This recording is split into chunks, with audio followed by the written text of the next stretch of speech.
कहा जाता है कि शादी तो दिलों का मेल है, इसमें न तो किसी का रंग देखा जाता है न रूप।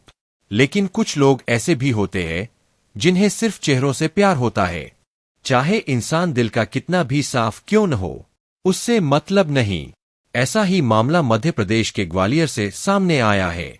यहां एक महिला ने अपने पति को सिर्फ इसलिए छोड़ दिया क्योंकि उसका रंग काला है। इसके बाद वो अपने प्रेमी के साथ भाग गई।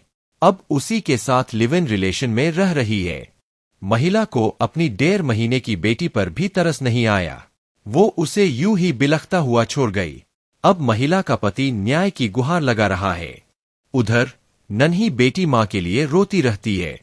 गुरुवार को एसपी कार्यालय में जनसुनवाई चल रही थी। वहां विशाल मोगिया नाम का युवक अपनी 1.5 साल की बेटी और माता पिता के साथ आया था। रोते रोते उसने महिला थाने की डीएसपी को पूरी कहानी सुनानी शुरू की। बताया कि उसकी शादी 1 साल पहले एक युवती से हुई थी। दोनों परिवारों की रजामंदी से यह शादी हुई थी, लेकिन पत्नी कभी भी उससे सीधे मुंह बात नहीं करती थी। हमेशा उसे काले रंग को लेकर ताना मारती रहती थी। फिर भी परिवार बचाने के लिए वह यह सब सुनकर भी नजरअंदाज कर देता था। 1.5 महीने पहले दोनों को एक प्यारी सी बेटी भी हुई। पीड़ित ने बताया, 10 दिन पहले उसकी पत्नी अचानक कहीं गायब हो गई। उसे खूब ढूंढा लेकिन वो नहीं मिली। पता चला कि वो अपने प्रेमी के साथ भाग गई है। उसके साथ लिव इन रिलेशन में रह रही है। आगे कहा, पत्नी मेरे घरवालों को भी प्रताड़ित करती थी।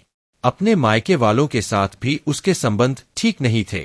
वो उनसे भी लड़ती झगड़ती थी, मरने की धमकी भी देती थी। विशाल के पिता ने बताया, बहू ने कई बार सुसाइड करने की कोशिश भी की, लेकिन हमने हमेशा उसे ऐसा करने से रोक दिया। एक बार तो वो ट्रेन के आगे कूदने वाली थी।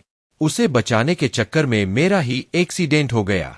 बहू को उसके घर वालों ने भी काफी समझाया, लेकिन वो नहीं मानी।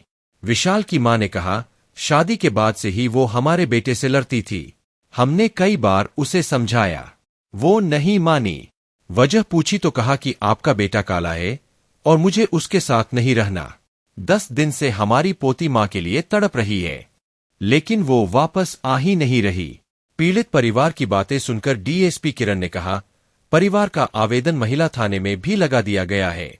जल्द ही दोनों को बुलाकर उनकी काउंसलिंग करवाई जाएगी। मामले की अच्छे से जांच की जाएगी।